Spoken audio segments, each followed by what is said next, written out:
Praise be to God. தேவனுக்கு ஸ்தோத்திரம் உண்டாவதாக. தேவனுக்கு ஸ்தோத்திரம் கலுகுனுகாக. We are grateful to God for giving us another convention, blessed convention once again in this place this year. இந்த ஆண்டிலே இந்த இடத்திலே ஒரு ஆசீர்வாதமான கன்வென்ஷனை அவர் நமக்கு தந்தபடியினால் நாங்கள் அவருக்கு நன்றியுள்ளவர்களாக இருக்கின்றோம். ఈ యొక్క స్థలమునందు ఈ యొక్క సంవత్సరం కూడా దేవుడు మరి యొక్క ఆశీర్వాదకరమైన కన్వెన్షన్ ఇచ్చినందుకై మనము దేవునికి కృతజ్ఞులమై ఉన్నాము. We could see the presence of God moving in our midst in every meeting and blessing us much more than we could ask or think.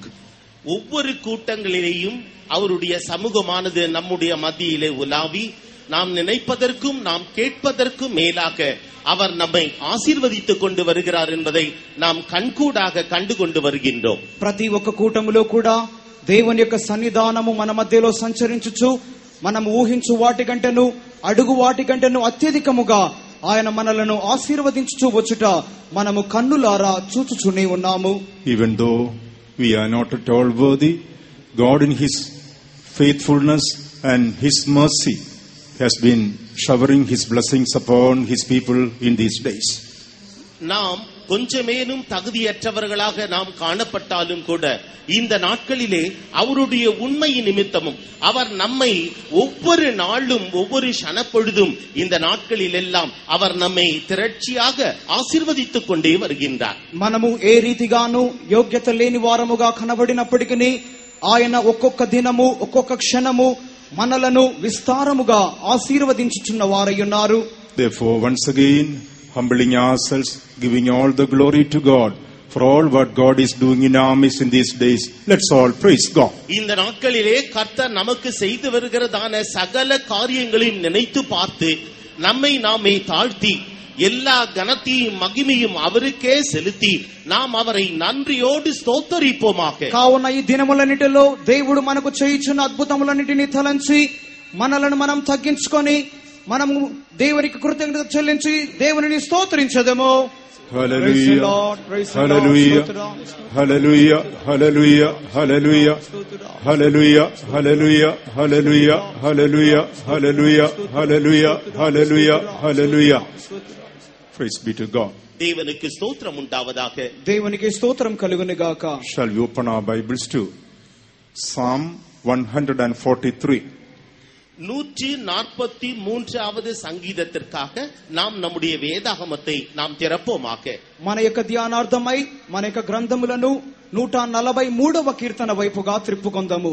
Psalm 143 and verse 6. சங்கீதம் 143 6ஆம் வசனம். కీర్తనలు 143వ అధ్యాయము 6వ వాక్యము.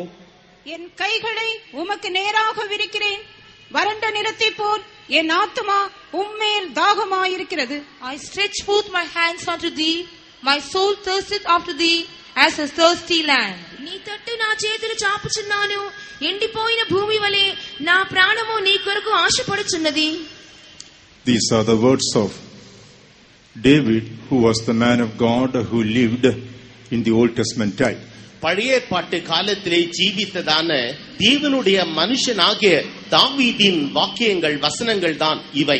పాత నిబంధన కాలంలో జీవించినటువంటి దైవజనుడైన దావీదు పలికిన మాటలే ఇవి. David was a man who experienced the presence of God in various ways in his life. தன்னுடைய ஜீவியத்திலே அநேக வழிமுறைகளிலே கர்த்தருடைய சமூகத்தை தாவீது உணர்ந்த மனுஷனாக அவன் காணப்பட்டார். తన యొక్క జీవితములో దేవుని యొక్క సముఖమును అనేక రీతిలుగా గ్రహించి అనుభవించిన మనుషుడుగా దావీదు ఉన్నాడు. We know the life of David. He was a shepherd boy, but God saw his faithfulness and lifted him up to the throne in order to rule over his people. தாவீதினுடைய வாழ்க்கை சரித்திரத்தை நாம் நன்காக அறிவோம். அவன் ஒரு மேய்ப்பனாக காணப்பட்டான். அவனுடைய உண்மையை உத்தமத்தை தேவன் கண்ணோக்கி பார்த்து அவனை அபிஷேகித்து சமஸ்த இஸ்ரவேலின் மீதும் அவனை ராஜாவாக அபிஷேகம் பண்ணினார். దావీదు యొక్క చరిత్రను చూచినప్పుడు అతడు గొర్రెలు కాచుకుని వాడుగా ఉండినప్పటికీ అతని యొక్క యథార్థతను బట్టి తన జనాంగమైన ఇశ్రాయేలీలను పరిపాలించినటువంటి రాజుగా దేవుడు అతనిని హెచ్చించి ఉన్నాడు.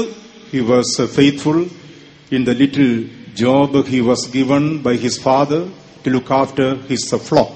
அவனுடைய தகப்பனாரால் அவனுக்கு கொடுக்கப்பட்டதான அந்த சிறிய வேலையாகிய ஆடுகளை கண்காணிக்கிறதான அந்த வேலையிலே அவன் உண்மையும் உத்தமம் உள்ளவனாக காணப்பட்டான். తన తండ్రి చేత తనకు అప్పగింపబడినటువంటి ఆ యొక్క చిన్న మంద అయిన గొర్రెలను కాచునటువంటి ఆ యొక్క పనిలో అతడు నమ్మకస్తుడుగా కనబడి ఉన్నాడు. Not because of his greatness or ability, but because of his faithfulness, God made him to be the ruler of his people. அவனுடைய சாமர்த்தியத்தினாலோ அவனுடைய திறமையினாலோ அல்ல, அவனுடைய உண்மையும் உத்தமத்தினாலே மாத்திரம் தேவன் அவனை சமஸ்த இஸ்ரவேலின் மீதும் ஆளுகை செய்பவனாக அவனை மாற்றினார். అతని నైపుణ్యము చేతనో లేక అతని యొక్క సామర్థ్యము చేతనో కాక అతని యొక్క యథార్థత చేతనే దేవుడు అతనిని హెచ్చించి ఉన్నాడు. God himself testified about him, saying, David is a man after mine own heart, which shall fulfill all my will. தேவன் தாமே அவனை குறித்து சாட்சி கொடுக்கின்றார். என்னுடைய இருதயத்திற்கு ஏற்ற மனுஷன், என்னுடைய மன விருப்பத்தின்படி எல்லாம் அவன் செய்தருளுவான் என்று அவரே அவனை குறித்து సాక్షి கொடுக்கின்றார். దావీదును గురించి దేవుడు చెప్పుచున్నప్పుడు, నా యొక్క చిత్తమంతటిని నెరవేర్చునటువంటి నా హృదయానుసారుడైన మనుష్యుడు అని సాక్ష్యం ఇచ్చి ఉన్నాడు.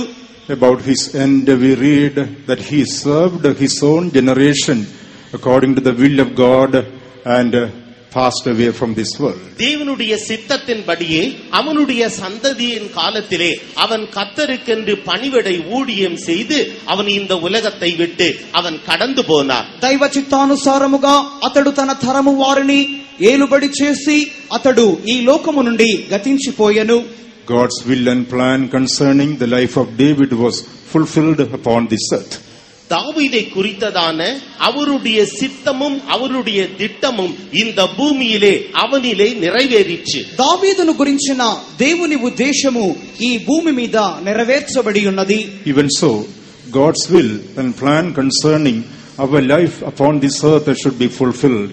இதுபோலவே நம்மை குறித்து தேவனுடைய சித்தமும் அவருடைய திட்டமும் நம்மிலே நிறைவேற்றப்பட வேண்டும். ఇదే విధముగా దేవుని యొక్క చిత్తమును ఉద్దేశమును మన జీవితములో కూడా నెరవేర్చబడాలి. Only one life, soon it will pass. ஒரே ஒரு ஜீவியம் மாத்திரமே நமக்கு உண்டு, அதுவும் வெகு சீக்கிரத்திலே கடந்து போகும். మనకు ఒకే ఒక జీవితము కలదు, అదియు అతి త్వరలో గతించిపోవును. And whatever we do for the Lord will last.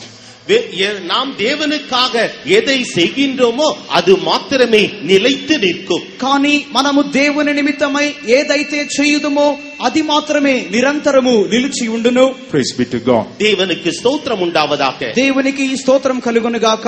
In this scripture, David says, I stretch forth my hands unto thee. இந்த வேத வசனத்திலே தாவீது சொல்லுகிறார், என் கைகளை உமக்கு நேராக விரிக்கிறேன். ఈ యొక్క గ్రంథ వాక్యములో దావీదు చెప్పుచున్నాడు, నీ తట్టు నా చేతులను చాపుచున్నాను. David was a man of God who stretched forth his hand in the presence of God in various ways. தாவீது தேவனுடைய மனுஷனாக இருந்தான். தேவனுடைய சன்னிதானத்திலே அநேக சந்தர்ப்பங்களிலே தன்னுடைய கையை நீட்டுபவனாக அவன் காணப்பட்டான். దావీదు దేవుని మనుష్యుడై ఉండెను. అతడు దేవుని సన్నిధానములలో అనేక సందర్భములు దేవుని వైపుగా తన చేతులను చాపిన వాడై ఉండెను.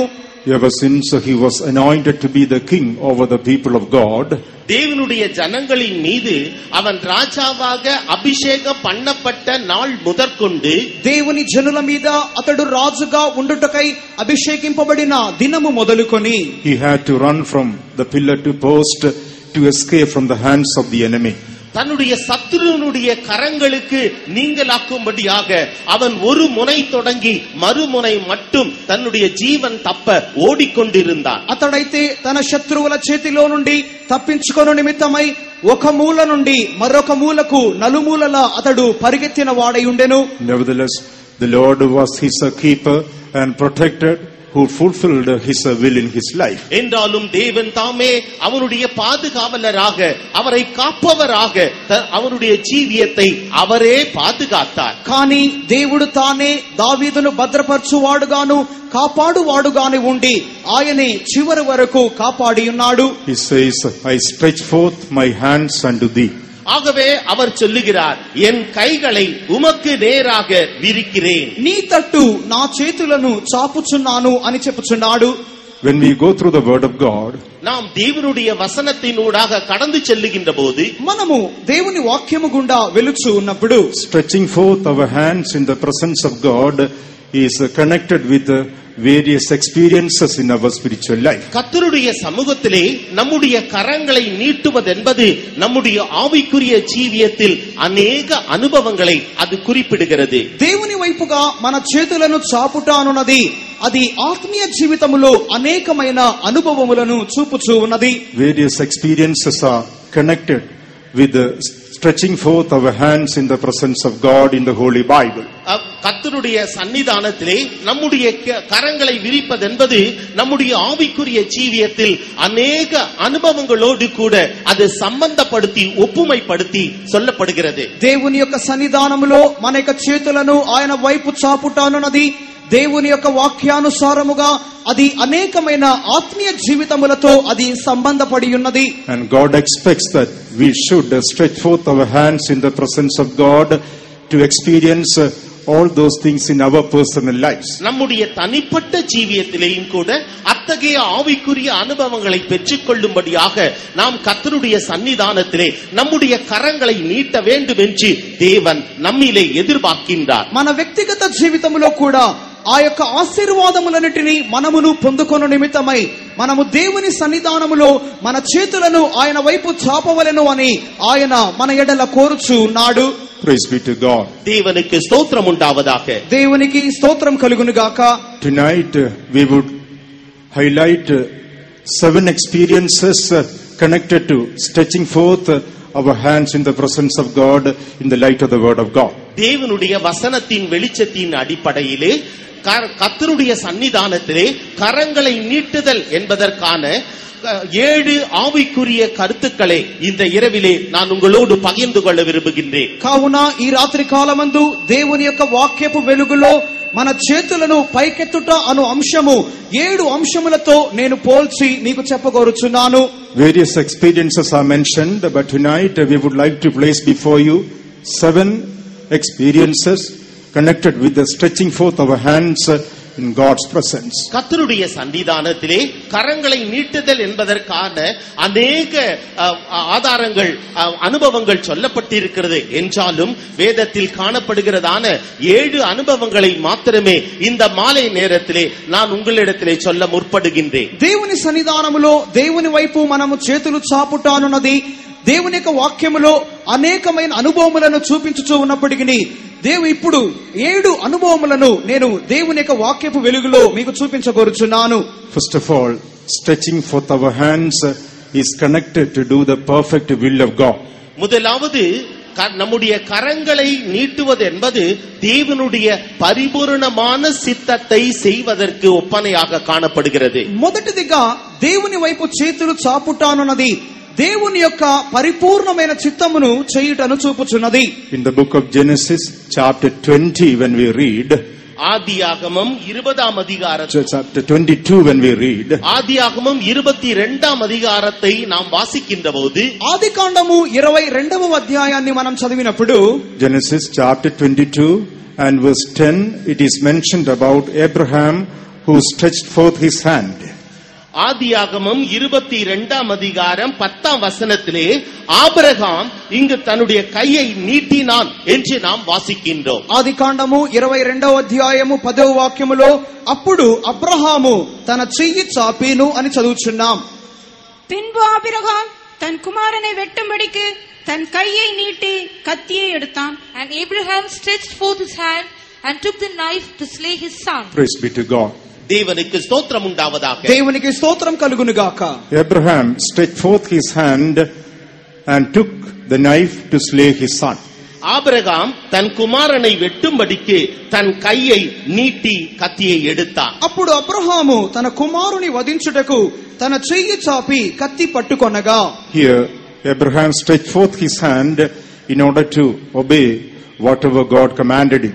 தேவன் அவனுக்கு ஆபிரகாமுக்கு என்ன கட்டளையிட்டாரோ அதற்காக முற்றிலுமாக கீழ்ப்படியும்படியாக இப்பொழுது ஆபிரகாம் தன்னுடைய கையை நீட்டுகிறார். దేవుడు తనకు ఏదైతే ఆజ్ఞాపించి ఉన్నాడో దానిని సంపూర్ణముగా నెరవేర్చు నిమిత్తమై ఇక్కడ అబ్రహాము తన చేతిని చాపుచున్నాడు. Beloved ones, God has called us to do His will in our life. பிரியமான தேவனுடைய பிள்ளையே, கர்த்தர் அவருடைய சித்தத்தை செய்யும்படியாகவே அவர் நம்மை அழைத்திருக்கிறார். ప్రియమైన దేవుని బిడ్డలారా, మనము దేవుని యొక్క పరిపూర్ణమైన చిత్తము చేయు నిమిత్తముగానే ఆయన మనలను పిలిచి ఉన్నాడు. And He has blessed us with all the blessings that we need in this life. இந்த ஜீவியத்திற்கு நமக்கு தேவையான எல்லா விதமான ஆசீர்வாதங்களோடு அவர் நம்மை ஆசீர்வதித்திருக்கிறார். ఈ యొక్క జీవితమునకు అవసరమైన ప్రతి విధములైన ఆశీర్వాదములతో ఆయన మనలను ఆశీర్వదించి ఉన్నాడు. As God fulfilled His promise in the life of Abraham, God has fulfilled all His promises in our lives too. ஆபிரகாமுடைய ஜீவியத்தில் அவருடைய வாக்குத்தத்தங்களை எல்லாம் அவர் நிறைவேற்றினது போல நம்முடைய ஜீவியத்திலேயும் கூட அவருடைய வாக்குத்தத்தங்கள் எல்லாவற்றையும் அவர் நிறைவேற்றி இருக்கிறார். అబ్రహాము యొక్క జీవితములో దేవుని యొక్క వాగ్దానములన్నీ ఆయన నెరవేర్చినలాగున మన జీవితంలో కూడా ఆయన ప్రతి విధములైన వాగ్దానములను మన పట్ల నెరవేర్చి ఉన్నాడు. Abraham stretched out his hand and took his knife to slay his son. Abraham தன் குமாரனை வெட்டும்படிக்கு தன் கையை நீட்டி கத்தியை எடுத்தார். అబ్రహాము తన కుమారుని వధించుటకు తన చెయ్యి చాపి కత్తి పట్టుకొనగా. He knew that all the promises of God were to be fulfilled through this only begotten son.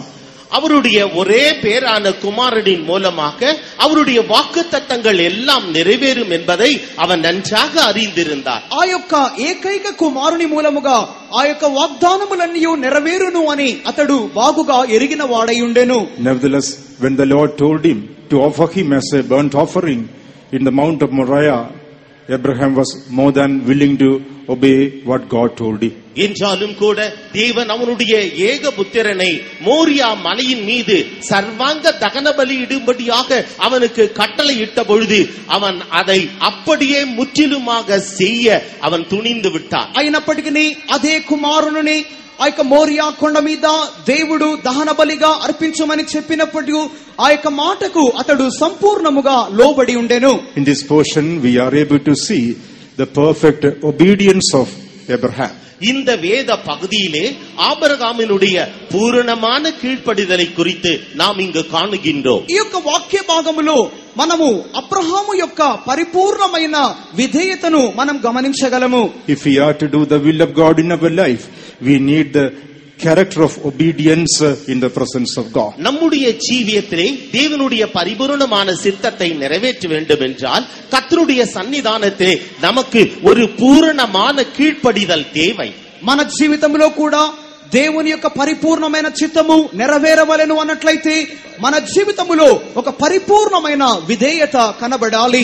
This incident was a trial against his love towards he had towards Isaac or his son.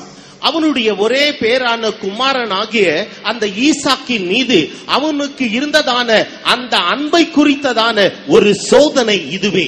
ఆ యొక్క తన ఏకైక కుమారుడైన ఇస్సాకు మీద తనకు కలిగిన ప్రేమకు విరోధముగా అతనికి కలిగిన ఏకైక శోధన ఇది అయి ఉన్నది. He proved that he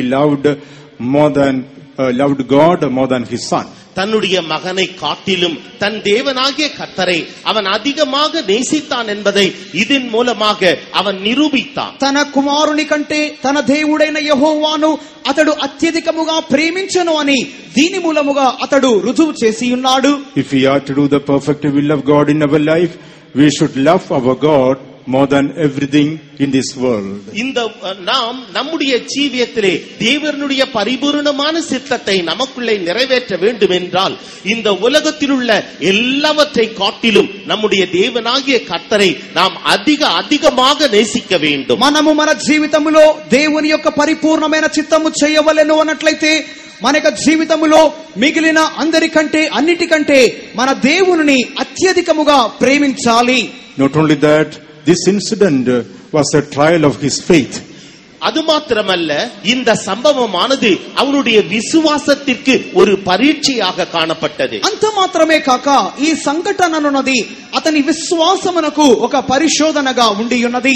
In the book of Hebrews chapter 11 when we read, எபிரேயருக்கு எழுதின நிருபம் 11ஆம் அதிகாரத்திலே நாம் வாசிக்கின்றோம். హెబ్రీయులకు రాసిన పత్రిక 11వ అధ్యాయములో మనం చదువుచున్నాం. Hebrews 11:17 we read, by faith Abraham when he was tried offered up Isaac, and that he had received the promises offered up his only begotten son. எபிரேயர் 11ஆம் அதிகாரம் 17வது வசனத்திலே, மேலும் விசுவாசத்தினாலே ஆபிரகாம் தான் சோதிக்கப்பட்ட பொழுது ஈசாக்கை பலியாக ஒப்புக் கொடுத்தான். 11వ అధ్యాయము 17వ వాక్యములో అబ్రహాము శోధింపబడి విశ్వాసమును బట్టి ఇస్సాకును బలిగా అర్పించెను. And verse 19 we read, accounting that God was able to raise him up even from the dead, from whence also he received him in a figure. 19வது வசனத்தில் தனக்கு ஒரே பேரானவனையே பலியாக ஒப்புக் கொடுத்தான், மரித்தோரிலிருந்து அவனை பாவனையாக திரும்பவும் பெற்றுக்கொண்டார். ఆ అబ్రహాము మృతులను సహితము లేపుటకు దేవుడు శక్తిమంతుడు నిలిచిన వాడై తన ఏక కుమారుని అర్పించి ఉపమాన రూపముగా అతనిని మృతులలో నుండి మరలా పొందెను. So it was a trial against the faith that he had in God. தேவனிலே அவன் வைத்திருந்ததான விசுவாசத்திற்கான ஒரு பரீட்சையாக அது காணப்பட்டது. దేవుని యందలి అతనికి కలిగిన విశ్వాసమునకు అది ఒక పరీక్షగా కనబడి ఉన్నది. So we can understand that all these things are involved in doing the will of God. தேவனுடைய சித்தத்தை செய்வதிலே இந்த காரியங்கள் எல்லாம் உள்ளடக்கி இருக்கிறது என்பதை நாம் புரிந்து கொள்ளலாம். కావున దేవుని చిత్తము చేయుటలో ఈ కార్యములన్నీ ఇమిడి ఉన్నవి అని మనం గ్రహించాలి.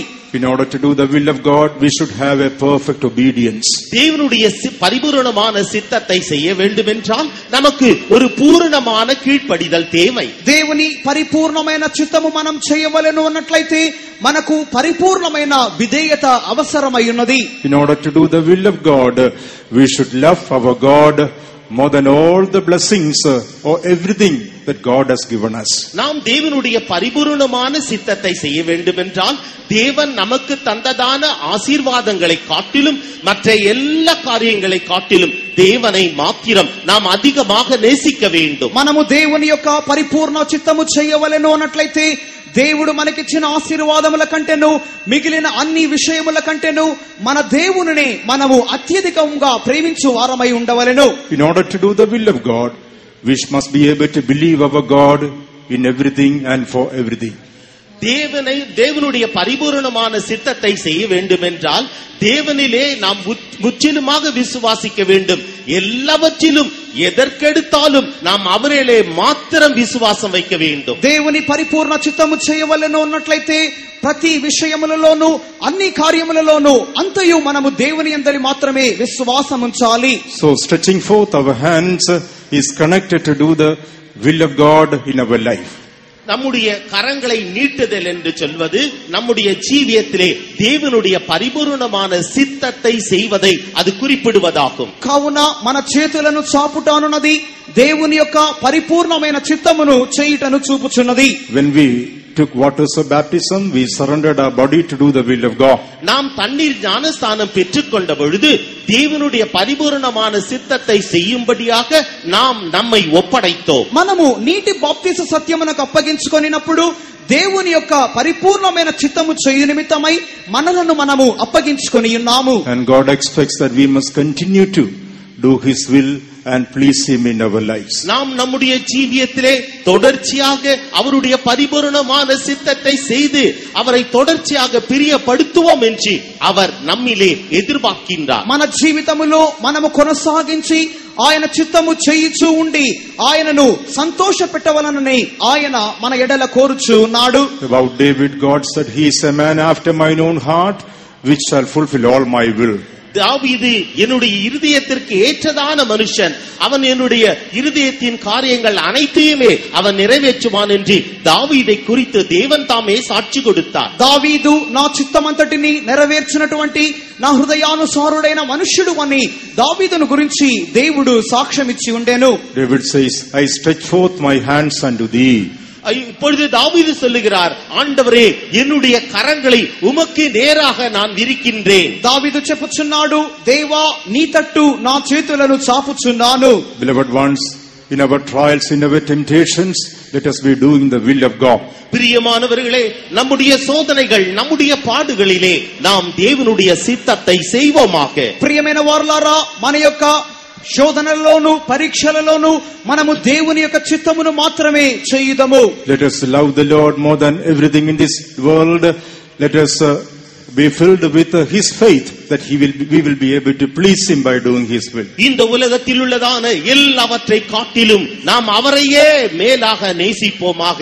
எல்லா சந்தர்ப்பங்களிலும் எல்லா சூழ்நிலைகளிலும் அவரிலே விசுவாசம் வைப்போமாக. எல்லா காலகட்டங்களிலும் நாம் அவரையே பிரியப்படுத்தி జీవిపోமாக. అన్ని విషయములలో, ఈ లోకములో ఉన్న అన్ని విషయముల కంటే మనము దేవునిని మాత్రమే అత్యధికముగా ప్రేమించుదము. అన్ని విషయములలోనూ మనము దేవుని యొక్క చిత్తమును మాత్రమే చేయుదము. అన్ని కార్యములలోనూ మన యొక్క దేవుని మాత్రమే మనం సంతోషపరచుదము. That we may be able to do His perfect will in our life. Let us put up our hands and praise God for that. நம்முடைய ஜீவியத்திலே தேவனுடைய பரிபூரணமான சித்தத்தை செய்யும்படியாக நம்முடைய கரங்களை உயர்த்தி அவரை ஸ்தோத்தரிப்போமாக. Hallelujah. Praise the Lord. Praise the Lord. Praise the Lord. Praise the Lord. Praise the Lord. Praise the Lord. Praise the Lord. Praise the Lord. Praise the Lord. I stretch forth my hands. நான் என்னுடைய கைகளை உமக்கு நேராக விரிக்கிறேன். నా చేతులు నీ తట్టు చాపుచున్నాను. Secondly, stretching forth our hands in the presence of God speaks about we are led by the Lord. இரண்டாவதாக, கர்த்தருடைய சமூகத்திலே நாம் நம்முடைய கரங்களை நீட்டுவது என்பது தேவனால் வழி நடத்தப்படுவதற்கு அது ஒப்பனையாகும். రెండవదిగా మన చేతులను దేవుని వైపు చాపుటానున్నది దేవుని మూలముగా నడిపించబడుటను చూపుచున్నది. In our spiritual life, we must be led by the Lord. நம்முடைய ஆவிக்குரிய ஜீவியத்திலே நாம் தேவனால் வழி நடத்தப்பட வேண்டும். మన ఆత్మీయ జీవితములో మనము దేవుని మూలముగా నడిపించబడవలెను. In the Gospel of St. John, chapter 21, when we read, யோவான் எழுதின சுவிசேஷம் 21ஆம் அதிகாரத்தை நாம் வாசிப்போம் என்றால், యోహాను సువార్త 21వ అధ్యాయాన్ని మనం చదివినప్పుడు, John's Gospel, chapter 21 and verse 18. யோவான் எழுதின சுவிசேஷம் 21ஆம் அதிகாரம் 18ஆம் வசனம். యోహాను సువార్త 21వ అధ్యాయము 18వ వాక్యము. நீ இளவயதுள்ளவனாயிருந்த போது உன்னை நீயே அரை கட்டிக்கொண்டு உனக்கு இஷ்டமான இடங்களிலே நடந்து திரிந்தாய். நீ முதிர் வயதுள்ளவன் ஆகும்போது உன் கைகளை நீட்டுவாய். வேறொருவன் உன் அறையை கட்டி உனக்கு இஷ்டமில்லாத இடத்துக்கு உன்னை கொண்டு போவான் என்று மெய்யாகவே மெய்யாகவே உனக்கு சொல்லுகிறேன் என்றார். Verily, verily, I say unto thee, when thou wast young, thou girdest thyself and walkest whither thou wouldest. But when thou shalt be old, thou shalt stretch forth thy hands, and another shall gird thee and carry thee whither thou wouldest not. Praise be to God. தேவனுக்கு ஸ்தோத்திரம் உண்டாவதாக. దేవునికి స్తోత్రం కలుగునుగాక. In our Christian life, we need to be led by the Lord. நம்முடைய கிறிஸ்தவ ஜீவியத்திலே நாம் தேவனால் வழி நடத்தப்படுவது மிகவும் அவசியமாகும். మన క్రైస్తవ జీవితములో మనము దేవుని మూలముగా నడిపింపబడుట మిక్కిలి అవసరమై ఉన్నది. Thou shalt stretch forth thy hands, and another shall gird thee and carry thee whither thou wouldest not. நீ உன் கைகளை நீட்டுவாய், வேறொருவன் உன் அறையை கட்டி உனக்கு இஷ்டமில்லாத இடத்திற்கு உன்னை கொண்டு போவான். నీ చేతులు నీవు చాచుదువు, వేరొకడు నీ నడుము కట్టి నీకిష్టము కాని చోటికి నిన్ను మోసుకొని పోవును.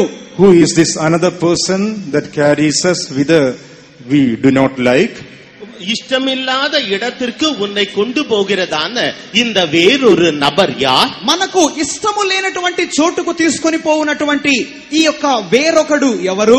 First of all, this speaks about the Holy Spirit who is guiding us in our spiritual life. நம்முடைய ஆவிக்குரிய ஜீவியத்திலே நம்மை வழி நடத்துகிறதான பரிசுத்த ஆவியானவரை முதலாவது இது குறிப்பிடுகிறது. మన యొక్క ఆత్మీయ జీవితములో మనలను నడిపించినటువంటి పరిశుద్ధాత్మ దేవునిని ఇది మొదటిగా చూపుచున్నది. చెప్పుచున్నది.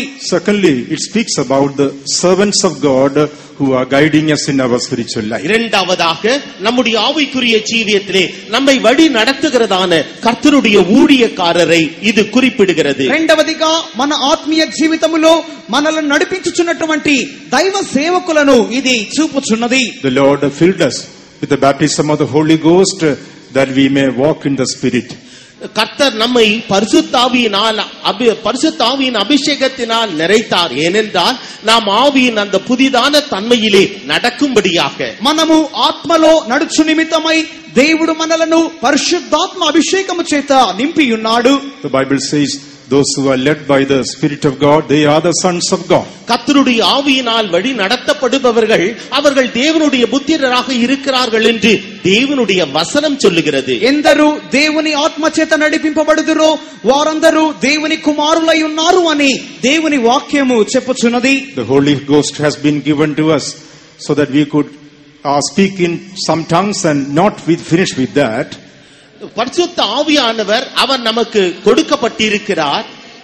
It is not just to speak in some tongue and finish with that. ஏதோ நாம் அந்நிய பாஷையினாலே பேசி அதோடு கூட அப்படியே முடித்து விடுகிறது என்பதல்ல. ఏదో కొద్దిగా అన్య భాషలు మాట్లాడి దానితో ఆపు నిమిత్తమై దేవుడు మనకు పరిశుద్ధాత్మనివ్వలేదు. కానీ when the Holy Ghost begins to lead our life, He does a deeper work of cleansing and sanctification in us.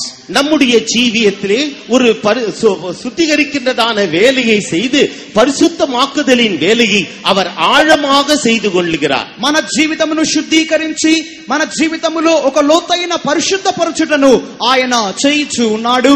Here in this scripture, the word verily, verily is used twice. இங்கு இந்த வேத பகுதியிலே மெய்யாகவே மெய்யாகவே என்று சொல்லப்பட்டிருக்கிறது. ఇక్కడ నిశ్చయముగా అని రెండు సార్లు చెప్పబడి ఉన్నది. Wherever Jesus mentioned special truths, he has said the word verily twice. இங்கு கர்த்தராகிய இயேசு கிறிஸ்து எப்பொழுதெல்லாம் ஒரு நிச்சயமான ஆழமான சத்தியத்தை அவர் சொல்லுகிறாரோ அப்பொழுதெல்லாம் அவர் மெய்யாகவே மெய்யாகவே என்று இரண்டு முறை அவர் சொல்லுகின்றார். ప్రభువైన యేసుక్రీస్తు ఎప్పుడెల్లా ఆయన లోతైన సత్యములను చెప్పుచూ ఉన్నాడో ఆ యొక్క సమయములన్నిటిలోనూ ఆయన నిశ్చయముగా మరి నిశ్చయముగా అని రెండు సార్లు ఆయన చెప్పుచూ వచ్చి ఉన్నాడు. Presenting God the Father and the Holy Ghost as the witnesses of the truth, he says, verily, verily, I say unto you. மெய்யாகவே மெய்யாகவே நான் உங்களுக்கு சொல்லுகிறேன் என்று சொல்லுகின்ற பொழுது பிதாவாகிய தேவனும் பரிசுத்த ஆவியானவரும் அதற்கு சாட்சிகளாக இருக்கின்றார்கள். తండ్రి అయిన దేవునిని పరిశుద్ధాత్మ దేవునిని సాక్షులుగా పెట్టుచు తన యొక్క మాటలను వారు రుజువుపరచుచున్నారు అన్న కార్యము సాదృశ్యముగా ఆయన ప్రతి సందర్భములో నిశ్చయముగా నిశ్చయముగా అని చెప్పుచూ వచ్చెను. Verily, verily, I say unto you, except a man be born again, he cannot see the kingdom of God. ஒரு மனிதன் அவன் மறுபடியும் பிறவாவிட்டால் அவன் தேவனுடைய ராஜ்யத்தை காண மாட்டான் என்று நான் உங்களுக்கு மெய்யாகவே மெய்யாகவே சொல்லுகிறேன். ఒక మనుషుడు క్రొత్తగా జన్మించితేనే గాని అతడు దేవుని యొక్క రాజ్యమును చూడనేరడు అని మీతో నిశ్చయముగా నిశ్చయముగా చెప్పుచున్నాను. Verily, verily, I say unto you, except a man be born of water and of the Spirit, he cannot enter the kingdom of God. ஒருவன் ஜலத்தினாலும் ஆவியினாலும் பிறவாவிட்டால் அவன் தேவனுடைய ராஜ்யத்திற்குள் பிரவேசிக்க மாட்டான் என்று நான் உங்களுக்கு மெய்யாகவே மெய்யாகவே சொல்லுகிறேன். ఒకడు నీటి మూలముగాను ఆత్మ మూలముగాను జన్మించితేనే గాని దేవుని రాజ్యములో ప్రవేశింపనేరడు అని మీతో నిశ్చయముగా నిశ్చయముగా చెప్పుచున్నాను. Likewise, whenever important truths were mentioned by Jesus, he spoke the word verily twice. இயேசு கிறிஸ்துவினால் எப்பொழுதெல்லாம் முக்கியமான சத்தியங்கள் அறிவிக்கப்பட்டதோ அப்பொழுதெல்லாம் அவர் இரண்டு முறை மெய்யாகவே மெய்யாகவே என்று அவர் சொல்லுகின்றார். యేసుక్రీస్తు మూలముగా ఎప్పుడెల్లా ముఖ్యమైన సత్యములు బయలుపరచబడి ఉన్నవో ఆ సందర్భములన్నిటిలోనూ ఆయన నిశ్చయముగా అని రెండు మారులు చెప్పుచూ వచ్చిను. Yes, beloved ones, we need to stretch forth our hands in the presence of God to be led by the Holy Ghost. ஆம் பிரியமானவர்களே, பரிசுத்த ஆவியானவரால் நாம் வழி நடத்தப்படும்படியாக நாம் கர்த்தருடைய சன்னிதானத்திலே நம்முடைய கரங்களை நீட்ட வேண்டியவர்களாக இருக்கின்றோம். కావున ప్రియమైన వారలారా, మనము దేవుని యొక్క ఆత్మ చేత నడిపింపబడినట్లుగా మనము దేవుని సన్నిధానములో మన చేతులను ఆయన వైపుగా చాపవలెను. Holy Ghost should gird us and lead us in our spiritual life. பரிசுத்த ஆவியானவர் தாமே நம்மை கேட்டு நம்மை ஆவிக்குரிய ஜீவியத்திலே அவர் நம்மை வழி நடத்த வேண்டும். పరిశుద్ధాత్మ దేవుడు తానే మన యొక్క ఆత్మీయ జీవితములో ఆయన మనలను నడిపించవలెను. When he begins to lead our life, he does a deeper work of cleansing and sanctification in us. அவர் நம்முடைய ஜீவியத்தை வழி நடத்த ஆரம்பிக்கின்ற பொழுது நம்முடைய ஜீவியத்திலே சுத்திகரிப்பையும் పరిశుద్ధமாக்குதலையும் அவர் நமக்குள்ளே செய்வார். ఆయన మనలను నడిపించుట ప్రారంభించబడినప్పటి నుండి మన జీవితంలో ఒక లోతైన శుద్ధీకరణను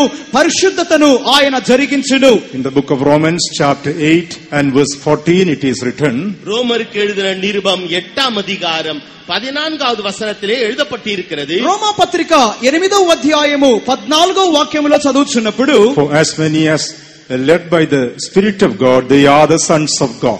மேலும் எவர்கள் தேவனுடைய ஆவியினாலே நடத்தப்படுகிறார்களோ அவர்கள் தேவனுடைய புத்திரராய் இருக்கிறார்கள். దేవుని ఆత్మ చేత ఎందరు నడిపింపబడుదురో వారందరూ దేవుని కుమారులై ఉందురు. Who are these sons of God? இந்த தேவனுடைய புத்திரர் யார்? ఈ దేవుని కుమారులు ఎవరు? In the 13th verse we read, those who mortify the deeds of the body through the Spirit and living for His glory. மாம்சத்தின்படி பிழைக்காமல் ஆவியினாலே சரீரத்தின் செய்கைகளை அழித்து ஜீவிப்பவர்கள். ఆత్మ చేత శారీరక క్రియలను చంపి దేవుని మహిమార్థమై జీవించువారు. In 12th verse and Paul says, we are debtors not to the flesh to live after the flesh. 12வது வசனத்திலே பரிசுத்த பவுல் சொல்லுகிறார், மாம்சத்தின்படி பிழைப்பதற்கு நாம் மாம்சத்திற்கு கடனாளிகள் அல்ல என்கிறார். 12వ వాక్యములో పౌలు చెప్పుచున్నాడు, మనము శరీరానుసారముగా ప్రవర్తించుటకు శరీరమునకు మనము రుణస్థులము కాము. Holy Spirit is mortifying the deeds of the flesh. நம்முடைய சரீரத்தின் செய்கைகளை பரிசுத்த ஆவியானவர் அவர் அழிக்கின்றார். మన యొక్క శారీరక క్రియలను పరిశుద్ధాత్మ దేవుడు చంపుచున్నాడు. In Colossians chapter 3 it is written, கொலோசியருக்கு எழுதின நிருபம் 3ஆம் அதிகாரத்திலே எழுதப்பட்டிருக்கிறது. కొలస్సీయులకు రాసిన పత్రిక 3వ అధ్యాయములో రాయబడి ఉన్నది. in the 5th verse we read, mortify therefore your members which are upon the earth. 5ஆம் வசனத்திலே சொல்லப்பட்டிருக்கிறது, இவைகளை பூமியில் உண்டு பண்ணுகிற உங்கள் அவயவங்களை அழித்து போடுங்கள். 3వ అధ్యాయం 5వ వాక్యములో, కావున భూమి మీదనున్న మీ అవయవములను చంపివేయుడి. Deeds of the flesh and the members which are upon the flesh both are the same. இந்த பாவத்தை உண்டு பண்ணுகிற அவயவங்கள், இந்த சரீரத்தின் அவயவங்கள், இவைகள் எல்லாம் ஒன்றா இருக்கிறது. భూమి మీద ఉన్న మీ అవయవములు లేక శారీరక క్రియలోనున్నవి ఈ రెండు ఒకటిగానే ఉన్నవి. In the book of Romans we read the deeds of the flesh. ரோமருக்கு எழுதின நிருபத்திலே நாம் வாசித்தோம் மாம்சத்தின் கிரியைகள். రోమా పత్రికలో మనం చదివి ఉన్నాము, అక్కడ శారీరక క్రియలు అని చెప్పబడుచున్నవి. Here in Colossians we read the members which are upon the earth. இங்கு கொலோசியரிலே வாசிக்கின்றோம், இந்த பூமியிலே உண்டு பண்ணுகிற உங்கள் அவயவங்கள் என்று. కొలస్సీయులకు రాసిన పత్రికలో భూమి మీద ఉన్న మీ అవయవములు అని చెప్పబడుచున్నది. These all speak about the unsanctified natures that are found in our lives. நம்முடைய ஜீவியத்தில் காணப்படுகிற சுத்திகரிக்கப்படாத சுவாபங்களையே இது குறிப்பிடுகிறது. మన జీవితములో శుద్ధీకరింపబడనటువంటి స్వభావములను ఇవి బయలుపరచుచున్నవి. We need to stretch forth our hands in the presence of God so that Holy Ghost will be able to sanctify our unsanctified characters. கர்த்தருடைய சன்னிதானத்திலே நம்முடைய கரங்களை நீட்ட வேண்டுமே, ஏனென்றால் பரிசுத்த ஆவியானவர் தாமே நமக்குள்ளே காணப்படுகின்றதான பரிசுத்தமாக்கப்படாத அந்த ஸ்வாபங்கள் அனைத்தையும் அவர் சுத்திகரிக்க வேண்டும். పరిశుద్ధపరచబడినటువంటి ప్రతి విధములైన స్వభావములను ఆయన శుద్ధీకరించి పరిశుద్ధపరచు నిమిత్తమై మనము దేవుని సన్నిధానములో మన చేతులను ఆయన వైపు చాపవలెను. Not only that, God has brought us into the fellowship of the apostolic church that we could be led by the servants of God. கர்த்தருடைய ஊழியக்காரர்கள் மூலமாக நாம் வழி நடத்தப்படும்படியாக கர்த்தர் தாமே நம்மை அப்போஸ்தலருடைய ஐக்கியத்திலே அவர் நம்மை கொண்டு வந்து சேர்த்திருக்கிறார். దైవ సేవకులైన వారి మూలముగా మనం నడిపించబడు నిమిత్తమై దేవుడు తానే మనలను అపోస్తలుల సహవాసములో చేర్చి ఉన్నాడు. In 2 Corinthians chapter 8 and verse 5 it is written, 2 கொரிந்தியர் 8ஆம் அதிகாரம் 5வது வசனத்திலே அது எழுதப்பட்டிருக்கிறது. 2వ కొరింథీయులకు రాసిన పత్రిక 8వ అధ్యాయము 5వ వాక్యములో రాయబడి ఉన్నది. and this they did not as we hoped, but first they gave own selves to the Lord and unto us by the will of God. மேலும் நாங்கள் நினைத்தபடி மாத்திரம் கொடாமல் தேவனுடைய சித்தத்தினாலே முன்பு தங்களை தாமே கர்த்தருக்கும் பின்பு எங்களுக்கும் ஒப்புக் கொடுத்தார்கள். ఇదియుగాక మొదట ప్రభువునకును దేవుని చిత్తము వలన మాకును తమ్మును తామే అప్పగించుకొనిరి.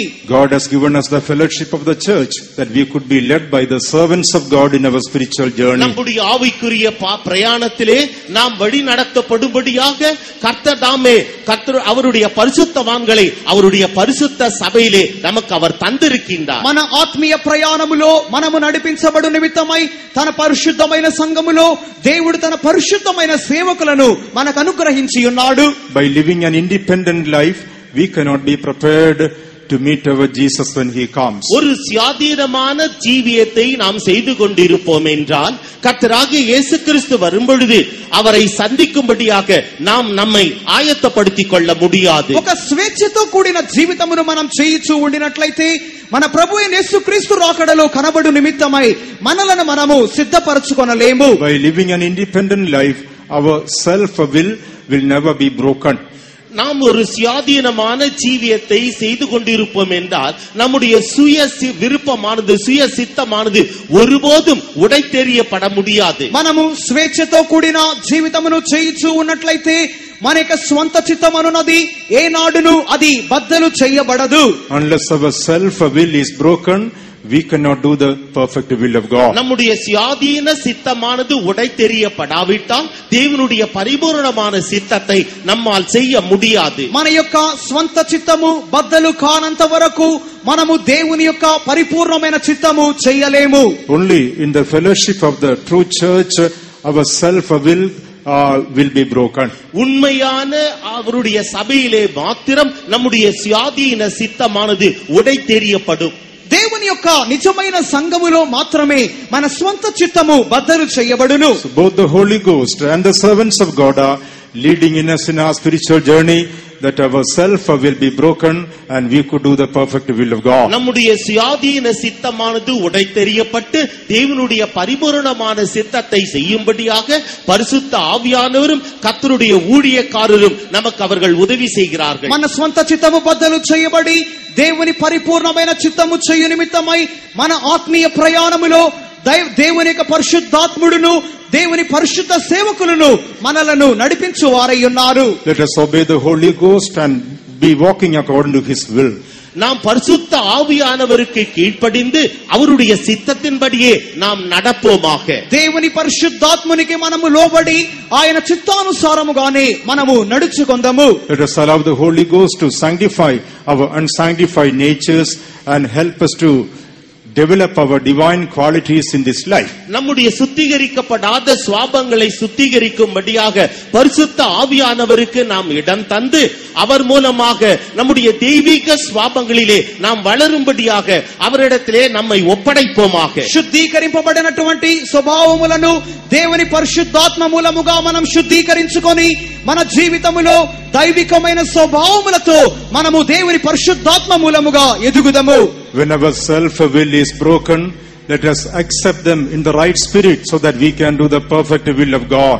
நம்முடைய சுயாதீன சித்தமானது உடைக்கப்படும் பொழுது நாம் அதை சரியான முறையிலே ஏற்றுக்கொண்டால் தேவனுடைய பரிபூரணமான சித்தத்தை நம்மால் செய்ய முடியும். మన స్వంత చిత్తమనున్నది బద్దలు చేయబడినప్పుడు దానిని మనము సరి అయిన రీతిలో అంగీకరించినట్లయితే దేవుని యొక్క పరిపూర్ణమైన చిత్తమును మనము నెరవేర్చగలము.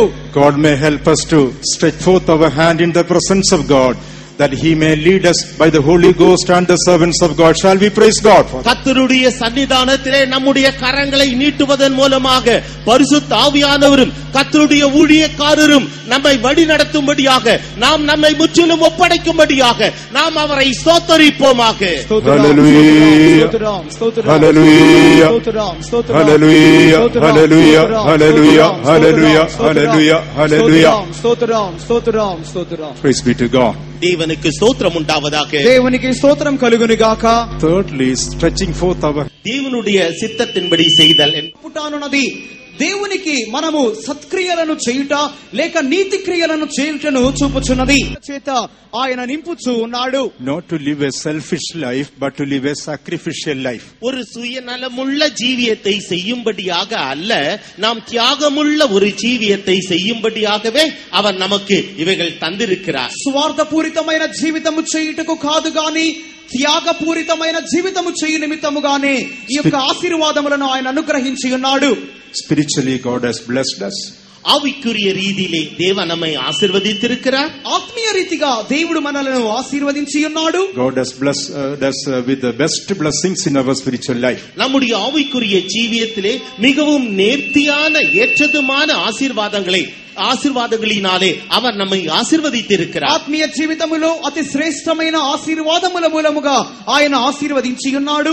Materially also God has blessed us. உலக பிரகாரமாகவும் கூட பொருள் சம்பந்தமாக அவர் நம்மை ஆசீர்வதித்திருக்கிறார். లోక ప్రకారమైన వస్తు రూపముగా కూడా దేవుడు మనలను ఆశీర్వదించి ఉన్నాడు. God has fulfilled his promise upon us. அவருடைய வாக்குத்தத்தங்களை எல்லாம் நம்மீது அதை நிறைவேற்றுவதிலே அவர் உண்மையுள்ளவராக இருக்கின்றார். ఆయన వాగ్దానములన్నిటిని మన మీద నెరవేర్చుటకు ఆయన నమ్మకస్తుడై ఉన్నాడు. Promise of God says, seek ye first the kingdom of God and his righteousness, then all these things shall be added unto you. தேவனுடைய ராஜ்யத்தையும் அவருடைய நீதியையும் தேடுங்கள், அப்பொழுது இவைகள் எல்லாம் உங்களுக்கு கூட கொடுக்கப்படும் என்று தேவனுடைய வாக்குத்தத்தம் சொல்லுகிறது. దేవుని యొక్క రాజ్యమును ఆయన నీతిని వెదకుడి, అప్పుడు ఇవన్నీ మీకు జరుగును అని దేవుని యొక్క వాక్యము చెప్పుచున్నది. All those who can say God has fulfilled that promise in my life, put up your hands and shout a hallelujah. என்னுடைய ஜீவியத்தில் தேவன் இந்த வாக்குத்தத்தத்தை நிறைவேற்றினார் என்று சொல்பவர்கள் தங்களுடைய கரங்களை உயர்த்தி அல்லேலூயா என்று சொல்லுங்கள். Hallelujah. Both spiritually and materially God has blessed us.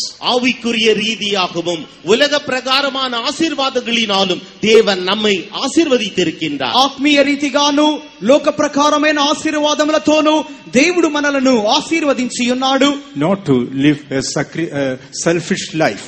ஒரு சுயநலமுள்ள ஜீவியத்தை செய்யும்படியாக அல்ல, ఒక స్వార్థపూరితమైన జీవితము చేయుటకు కాదు. We must stretch forth our hands to help the poor. ஏழைகளுக்கு இறங்கும்படியாக உதவி செய்யும்படியாக நாம் நம்முடைய கரங்களை நீட்ட வேண்டும். బీదలకు సహాయము చేయు నిమిత్తమై మన చేతులను చాపవలెను. We must stretch forth our hands to help the needy ones. தேவையுள்ளவர்களுக்கு உதவி செய்யும்படியாக நாம் நம்முடைய கரங்களை நீட்ட வேண்டும். అవసరమైన వారికి సహాయము చేయు నిమిత్తమై మన చేతులను చాపవలెను. By doing so, we are building up our righteousness in God's presence. இவ்விதமாக நாம் செய்வதின் மூலமாக கர்த்தருடைய சன்னிதானத்திலே நாம் நம்முடைய நீதியை கட்டி எழுப்புகின்றோம். ఈ విధముగా చేయుట మూలముగా దేవుని సన్నిధానములో మన నీతిని మనము కట్టి లేపుకొనుచున్నాము. Our righteous works are going to become glorious garment, clean and white in the presence of God in eternity. நம்முடைய நீதியுள்ள கிரியைகள் பிரகாசமும் வெண்மையுமான வஸ்திரமாக அது நித்தியத்திலே ஜொலிக்கும். మన నీతి క్రియలు అనునవి దేవుని యొక్క సన్నిధానములో నిత్యములో అవి ప్రకాశములను నిర్మలములైన వస్త్రములుగా అవి మన కొరకై మార్చబడును. That is why in 1 Timothy chapter 6 when we read, முதலாம் தீமோத்தேயு 6ஆம் அதிகாரத்தை நாம் திருப்புகின்றபோது, మొదటి తిమోతి 6వ అధ్యాయమును మనం చూచినప్పుడు the 17th verse it is written, முதலாம் தீமோத்தேயு 6ஆம் அதிகாரம் 17வது வசனத்திலே எழுதப்பட்டிருக்கிறது. 17వ వాక్యములో రాయబడి ఉన్నది, charge them that are in this world, rich in this world, that they may not be high-minded. இவ்வுலகத்திலே ஐஸ்வர்யமுள்ளவர்கள் இருமாப்பான சிந்தையுள்ளவர்களாய் இராமல், ఇహమందు ధనవంతులైన వారు గర్విష్ఠులు కాక ఉండునట్లుగా ఆజ్ఞాపించుము. No trust in uncertain riches. நிலையற்ற ஐஸ்வர்யத்தின் மேல் நம்பிக்கை வையாமல், అస్థిరమైన ధనమునందు నమ్మిక ఉంచక, but in the living God who giveth us richly all things to enjoy. நாம் அனுபவிக்கிறதற்கு சகலவித நன்மைகளையும் நமக்கு சம்பூர்ணமாய் கொடுக்கிற ஜீவனுள்ள தேவன் மேல் நம்பிக்கை வைக்கவும், సుఖముగా అనుభవించుటకు సమస్తమును మనకు ధారాళముగా దయచేయు దేవుని యందే నమ్మిక ఉంచవలెను. 18th verse says that they do good, that they be rich in good works, ready to distribute, willing to communicate. 18வது வசனத்திலே சொல்லப்பட்டிருக்கிறது, நன்மை செய்யவும் நற்கிரியைகளில் ஐஸ்வர்யவான்களாகவும் தாராளமாய் கொடுக்கிறவர்களும் உதாரண குணமுள்ளவர்களாய் இருக்கவும். వారు వాస్తవమైన జీవమును సంపాదించుకొను నిమిత్తము రాబోవు కాలమునకు మంచి పునాది తమ కొరకు వేసుకొనుచు మేలు చేయువారుగాను సత్క్రియలు చేయువారుగాను ఉండవలెను. God expects that we should become rich in good works. நாம் நற்கிரியைகளிலே நாம் ஐஸ்வர்யவான்களாக இருக்க வேண்டும் என்று தேவன் நம்மிலே எதிர்பார்க்கின்றார். సత్క్రియల యందు మనము ధనవంతులుగా మారవలెను అని దేవుడు మన ఎడల కోరుచున్నాడు. Whatever we do for the Lord will never be in vain. நாம் தேவனுக்கென்று எதையெல்லாம் செய்கின்றோமோ அவைகள் ஒன்றாகிலும் வீணாகி போய்விடாது. మనము దేవుని నిమిత్తమై ఏదైతే చేయుదుమో అవన్నీ ఏనాడు వ్యర్థము కావు. In the Gospel of St. Matthew chapter 10 and verse 42 it is written, மத்தேயு எழுதின சுவிசேஷம் 10ஆம் அதிகாரம் 48வது வசனத்திலே எழுதப்பட்டிருக்கிறது. మత్తయి సువార్త 10వ అధ్యాయము 42వ వాక్యములో చదువుచున్నాము. Matthew 10:42, the last verse we read, even if we give a cup of cold water, surely we will be rewarded. மத்தேயு எழுதின சுவிசேஷம் 10ஆம் அதிகாரம் 42வது வசனத்திலே, சீஷன் என்னும் நாமத்தின் நிமித்தம் இந்த சிறியரில் ஒருவனுக்கு ஒரு கலசம் தண்ணீர் மாத்திரம் குடிக்க கொடுக்கிறவனும் தன் பலனை அடையாமற் போகான். మత్తయి సువార్త 10వ అధ్యాయము 42వ వాక్యములో, మరియు శిష్యుడని ఎవడు ఈ చిన్నవారిలో ఒకనికి గిన్నెడు చన్నీళ్లు మాత్రము త్రాగనిచ్చును వాడు తన ఫలము పోగొట్టుకొనడని నిశ్చయముగా మీతో చెప్పుచున్నాను. Let us stretch forth our hands to do good works or righteous works for God's glory. தேவனுடைய நாம மகிமைக்காக நற்கிரியைகளை நீதியுள்ள கிரியைகளை செய்யும்படியாக நம்முடைய கரங்களை நாம் நீட்டுவோமாக. దేవుని నామ మహిమార్థమై మనము సత్క్రియలను చేయునట్లుగా మన చేతులను మనము చాపవలెను. Whenever God is giving us the opportunity to do good works, righteous works, let us be willing for that. நற்கிரியைகளை செய்யும்படியாக நீதியுள்ள கிரியைகளை செய்யும்படியாக எப்பொழுதெல்லாம் தேவன் நமக்கு தந்தருளுகிறாரோ அந்த சந்தர்ப்பங்களில் எல்லாம் அவைகளை செய்ய நாம் முற்படுவோமாக. కావున సత్క్రియలను చేయు నిమిత్తమై దేవుడు మనకు ఎట్టి అవకాశ సందర్భములను ఇచ్చుచున్నాడో ఆ కార్యములన్నిటిలో మనం మనపూర్వకముగా ఉందము. Our God is a righteous God to remember our labor of love. நம்முடைய அன்பின் கிரியைகளை நினைவு வைத்திருப்பதற்கு நம்முடைய தேவன் நீதியுள்ள தேவனாக இருக்கிறார். ప్రేమతో కూడిన మన క్రియలను జ్ఞాపకం చేసుకొనుటకు ఆయన నీతిగల దేవుడై ఉన్నాడు. God is not a debtor to anyone. தேவன் ஒருவருக்கும் கடனாளி அல்ல. దేవుడు ఎవరికి రుణస్థుడు కాడు. That is why in the Gospel of St. Luke chapter 6, லூக்கா எழுதின சுவிசேஷம் 6ஆம் அதிகாரம், లూకా సువార్త 6వ అధ్యాయము, Luke chapter 6 and verse 38, Jesus said, லூக்கா எழுதின சுவிசேஷம் 6ஆம் அதிகாரம் 38வது வசனத்திலே அவர் சொல்லுகிறார், లూకా సువార్త 6వ అధ్యాయము 38వ వాక్యములో ఆయన చెప్పుచున్నాడు, give and it shall be given unto you. கொடுங்கள் அப்பொழுது உங்களுக்கு கொடுக்கப்படும். ఇయ్యుడి అప్పుడు మీకు ఇయ్యబడును. Good measure, pressed down and shaken together and running over, shall men give in your bosom. அமுக்கி குலுக்கி சரிந்து விழும்படி நன்றாய் அளந்து உங்கள் மடியிலே போடுவார்கள். అనచి కుదిలించి దిగజారునట్లు నిండు కొలతలు మనుషులు మీ ఒడిలో కొలుతురు. By stretching forth our hands to do good works and righteous works, நம்முடைய நற்கிரியைகள் செய்வது நம் நற்கிரியைகளை செய்யும்படியாகவும் நீதியுள்ள கிரியைகளை செய்யும்படியாகவும் நம்முடைய கரங்களை நாம் நீட்டுகின்ற போது, మన సత్క్రియలను నీతి క్రియలను చేయు నిమిత్తమై మన చేతులను మనం చాపినప్పుడు, in this world God will reward us, and in the coming eternity they all will become our eternal glorious clean and white garment. இந்த உலகத்திலே தேவன் நமக்கு பிரதிபலிப்பார். அதே நேரத்திலே வருகின்ற நித்தியத்திலேயும் கூட அவர் வெண்மையும் பிரகாசமும் உள்ளதான அந்த வஸ்திரத்தினாலே அவர் நம்மை அலங்கரிப்பார். వాటి నిమిత్తమై దేవుడు ఈ లోకములో ప్రతిఫలము దయచేయును. రాబోవు నిత్యములో కూడా అవన్నీ మన కొరకు ప్రకాశమానమైన తెల్లని వస్త్రములుగా మార్చబడును. Let us not be found as selfish people with all the blessings God has given us. தேவன் நமக்கு தந்ததான எல்லா ஆசீர்வாதங்களோடு கூட நாம் ஒருபோதும் சுயநலம் உள்ளவர்களாக இருக்க வேண்டாம். దేవుడు మనకిచ్చిన ఆశీర్వాదముల చేత మనము ఎప్పుడు కూడా స్వార్థము కలిగిన వారముగా ఉండకూడదు.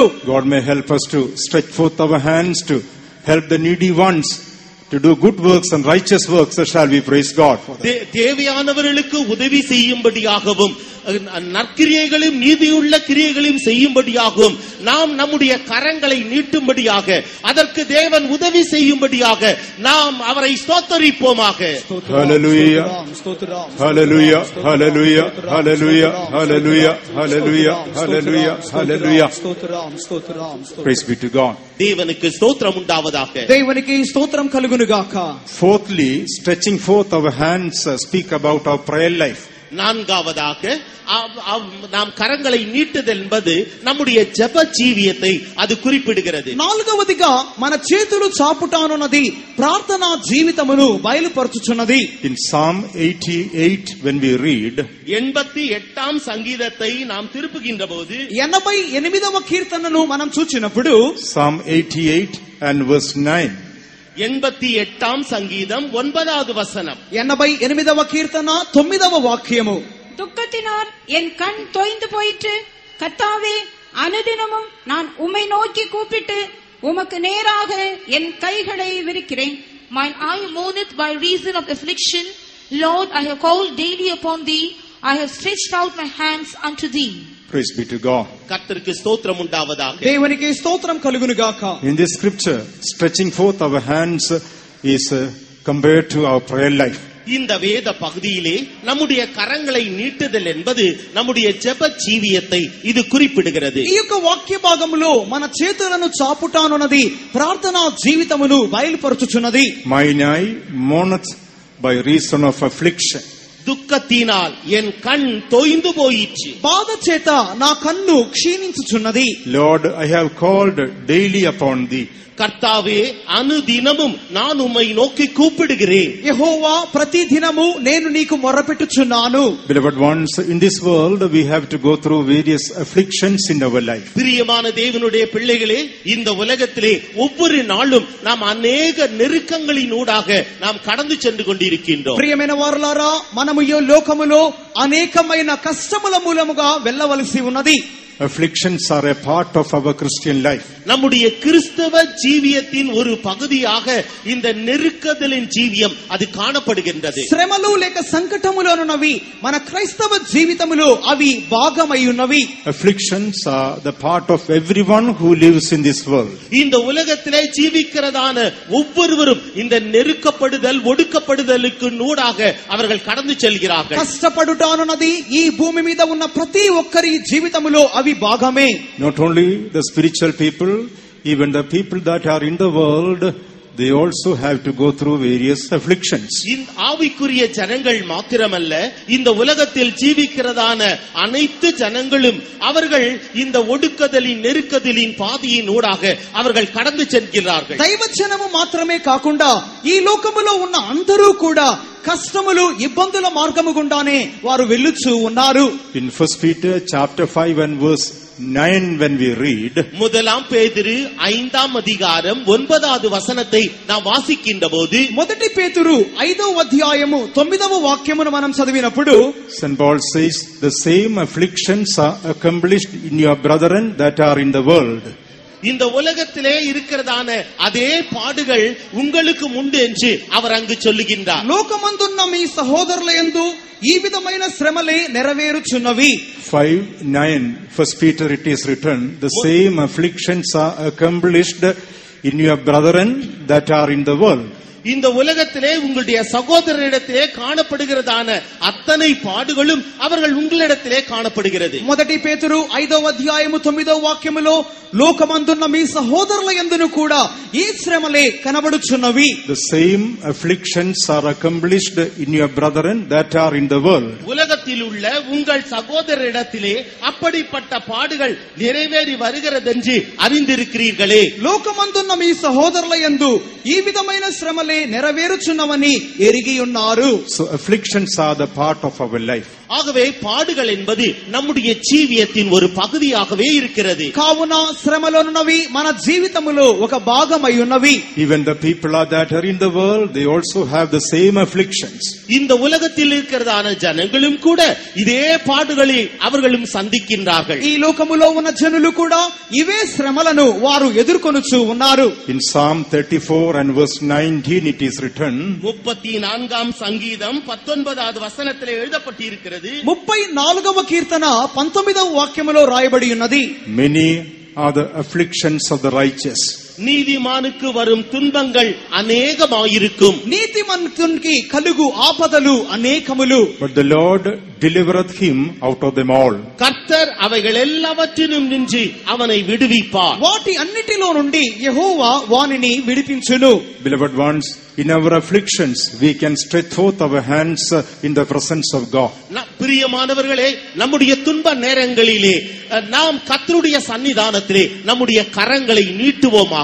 మన శ్రమలు ఆపద సమయములలో మనము దేవుని సన్నిధానములలో మనము మన చేతులను పైకెత్తుదము. People of this world, they cannot stretch forth their hands in the presence of God. They do not have that hope in their heart. தங்களுடைய இந்த உலகத்தின் ஜனங்கள் தங்களுடைய இருதயத்திலே நம்பிக்கை அற்றவர்களாக இருக்கின்றபடியினாலே அவர்கள் கர்த்தருடைய சன்னிதானத்திலே தங்களுடைய கரங்களை நீட்ட முடிவதில்லை. ఈ లోక జనులైతే దేవుని యందు నిరీక్షణ నమ్మకము లేనందువలన వారు తమ చేతులను వారి శ్రమల సమయములో దేవుని వైపుగా చాపరు. Our light affliction is going to become eternal weight of glory in the kingdom of God, says the word of God. நம்முடைய லேசான பாடுகள் இனி வரப்போகின்றதான அந்த நித்திய ராஜ்யத்திலே நித்திய கன மகிமையாக இருக்கும் என்று கர்த்தருடைய வசனம் விளம்புகிறது. ఈ చులకని శ్రమలు రాబోవు మహిమను మనకు కలిగించును అని దేవుని యొక్క వాక్యము చెప్పుచున్నది. That is why we should not be moved by the afflictions that we go through in our life. நம்முடைய ஜீவியத்திலே நாம் செல்லுகிறதான அந்த துன்பத்தின் பாதைகளினூடாக நாம் கடந்து செல்லுகின்ற பொழுது நாம் ஒருபோதும் அசையக்கூடாது. కావున మన జీవితంలో కలుగుచున్నటువంటి శ్రమల మార్గము గుండా మనం వెళ్ళుచున్నప్పుడు మనము ఏనాడును కదల్చబడకూడదు. Because we have the hope of eternal glory which is awaiting us. நமக்காக காத்துக் கொண்டிருக்கிறதான நித்திய கன மகிமையை குறித்து நாம் நம்பிக்கையுள்ளவர்களாக காணப்படுகிறோம். మన కొరకై కనిపెట్టుకొని ఉన్నటువంటి నిత్యమైన ఘనత మహిమ నిమిత్తమై మనము నిరీక్షణ కలిగిన వారముగా ఉండవలెను.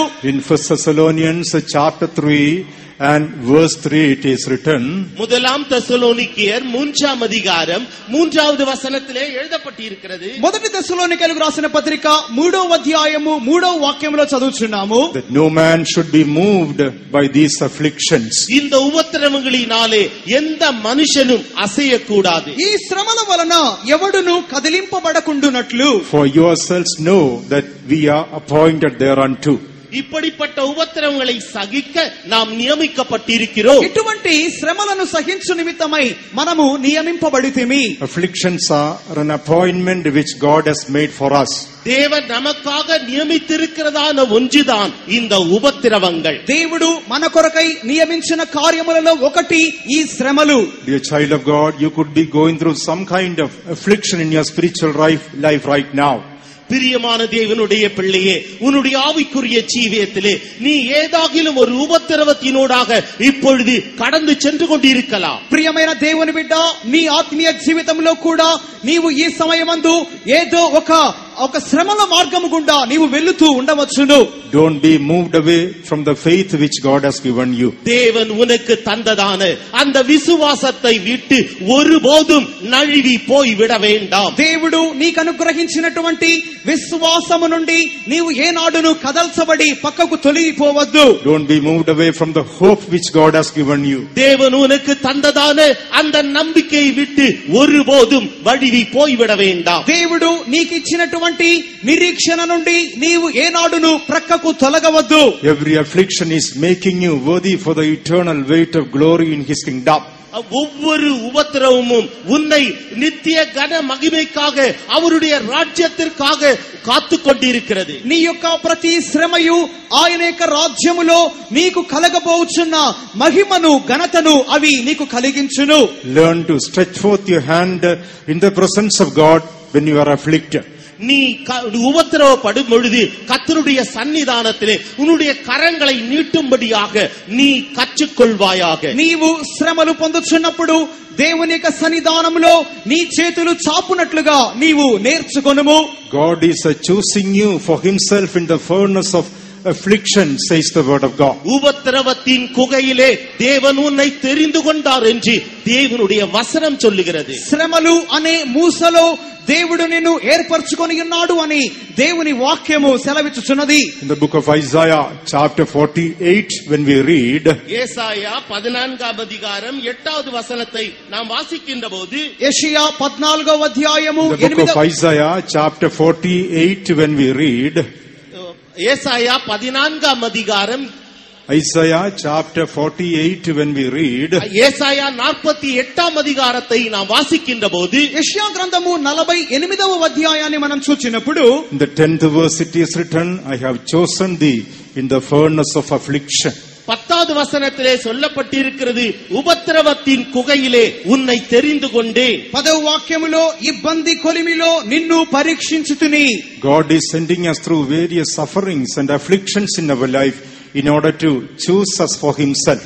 தேவன் நம்மை அவருக்கென்று தெரிந்து கொள்ளும்படியாக நம்மை அநேக உபத்திரவத்தின் பாடுகளின் வழியாக அவர் நம்மை வழி நடத்தி செல்லுகின்றார். మన దేవుడు మనలను తన నిమిత్తమై ఏర్పరచుకొనుటకు అనేక విధములైన ఇబ్బందికరమైన మార్గముల గుండా నడిపించును. In our sufferings we are not left alone, but the Lord is with us. நம்முடைய பாடுகளிலே நாம் தன்னந்தனியராக இல்லை, அவர் நம்மோடு கூட இருக்கின்றார். మన యొక్క శ్రమల మార్గములో మనము ఒంటరిగా లేము, ఆయన మనకు తోడై ఉన్నాడు. When we go through various trials, various sufferings and afflictions, let us look unto the Lord and call upon him.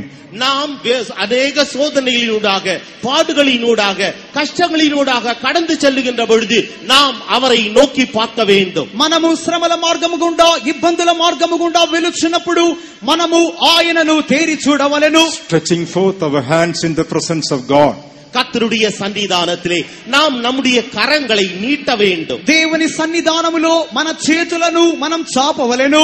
Right now you could be going through some kind of suffering in your body. இப்பொழுது உங்களுடைய சரீரத்திலே நீங்கள் சில பாடுகளினூடாக கடந்து சென்று கொண்டிருக்கலாம். ఈ సమయమందు మీ శరీరములో మీరు ఒక విధమైన శ్రమల మార్గము గుండా వెళుతూ ఉండవచ్చును. Don't be discouraged or disheartened.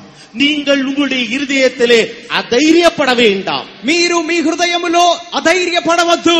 Stretch forth your hand towards the Lord and call upon his name.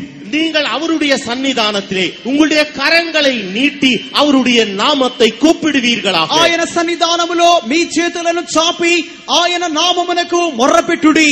In 2 Corinthians chapter 4 and verse 17 it is written, 2 கொரிந்தியர் chapter 4 and verse 17 it is written, 4వ அதிகாரம் 17வது வசனத்திலே எழுதப்பட்டிருக்கிறது. 2 కొరింథీయులు 4వ అధ్యాయము 17వ వాక్యములో చదువుచున్నాం. For our light affliction, which is but for a moment, worketh for us a far more exceeding and eternal weight of glory.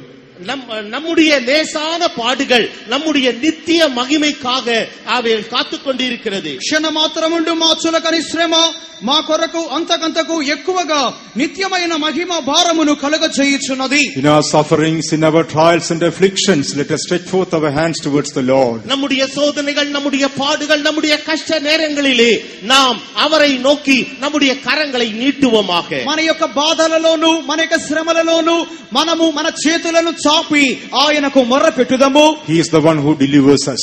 அவர் தாமே நம்மை விடுவிப்பவர். మనలను విడిపించున్నది ఆయనే. He is the one who saves us. அவர் தாமே நம்மை ரட்சிப்பவர். ఆయనే మనలను రక్షించును. And he is going to reward us for all the afflictions that we go through. நாம் எத்தகைய உபத்திரவங்களினூடாக கடந்து சென்றாலும் அவைகள் எல்லாவற்றிற்கும் பிரதிபலனை அளிப்பவரும் அவரே. మనము ఎన్ని శ్రమల మార్గముల గుండా వెళ్ళినప్పటికీ వాటన్నిటికీ ప్రతిఫలము దయచేయువాడు కూడా ఆయనే. In all our afflictions, we may be able to stretch forth our hand towards him. Shall we praise God for that? நம்முடைய எல்லா உபத்திரவங்களிலும் அவரை மாத்திரம் நோக்கி நம்முடைய கரங்களை நீட்டும்படியாக நாம் அவரை ஸ்தோத்திரிப்போமாக.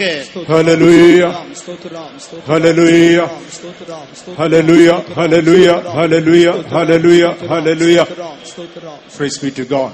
தேவனுக்கு ஸ்தோத்திரம் உண்டாவதாக. దేవునికి స్తోత్రం కలుగును గాక. The fifth meaning of stretching forth our hands in the presence of God is compared to blessing others. ஐந்தாவதாக கர்த்தருடைய சன்னிதானத்திலே நம்முடைய கரங்களை நீட்டுவது என்பது மற்றவர்களை ఆశీర్వదించుம்படியாக. ఐదవదిగా దేవుని సన్నిధానములో మన చేతులను చాపుటానున్నది ఇతరులను ఆశీర్వదించుటను చూపుచున్నది. Book of Genesis chapter 48. ஆதியாகமம் 48ஆம் அதிகாரம், ఆదికాండము 48వ అధ్యాయము And verse 14 when we read, 14ஆம் வசனத்தை நாம் வாசிக்கின்ற போது 14వ వాక్యమును మనం చదివినప్పుడు Genesis 48 and verse 14.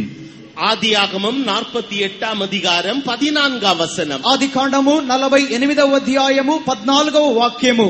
அப்பொழுது இஸ்ரவேல் மனமறிய தன் வலது கையை நீட்டி இளையவனாகிய எப்பிராயீமுடைய தலையின் மேலும் மனாசே மூத்தவனாயிருந்தும் தன் இடது கையை மனாசேயுடைய தலையின் மேலும் வைத்தான். And Israel stretched out his right hand and laid it upon Ephraim's head, who was the younger, and his left hand upon Manasseh's head, guiding his hands wittingly, for Manasseh was the firstborn. Here we find stretching out our hands speak about blessing others.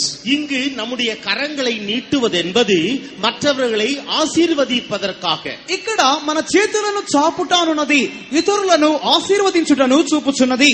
God has called us that we may bless others through our life. நம்முடைய ஜீவியத்தின் மூலமாக நாம் மற்றவர்களை ஆசீர்வதிக்கும்படியாக தேவன் நம்மை அழைத்திருக்கிறார். మన జీవితము మూలముగా ఇతరులను ఆశీర్వదించుట కొరకై దేవుడు మనలను పిలిచి ఉన్నాడు. God told Abraham, I will bless thee and make you a blessing.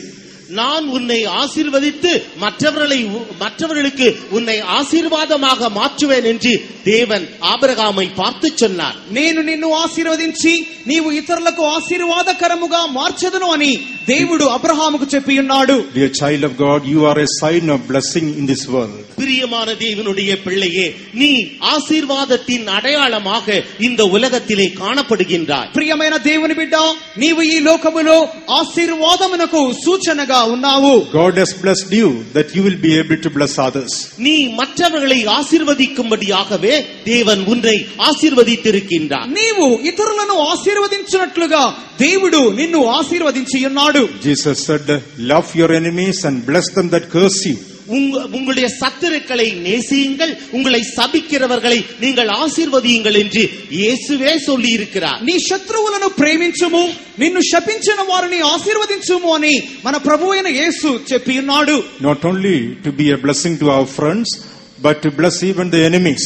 நம்முடைய நண்பர்களுக்கு மாத்திரமல்ல, நம்முடைய விரோதிகளுக்கும் கூட நாம் ஆசீர்வாதமாக இருக்க வேண்டும். మన యొక్క స్నేహితులకు మాత్రమే కాదు గాని మన యొక్క శత్రువులను కూడా మనము ఆశీర్వదించాలి.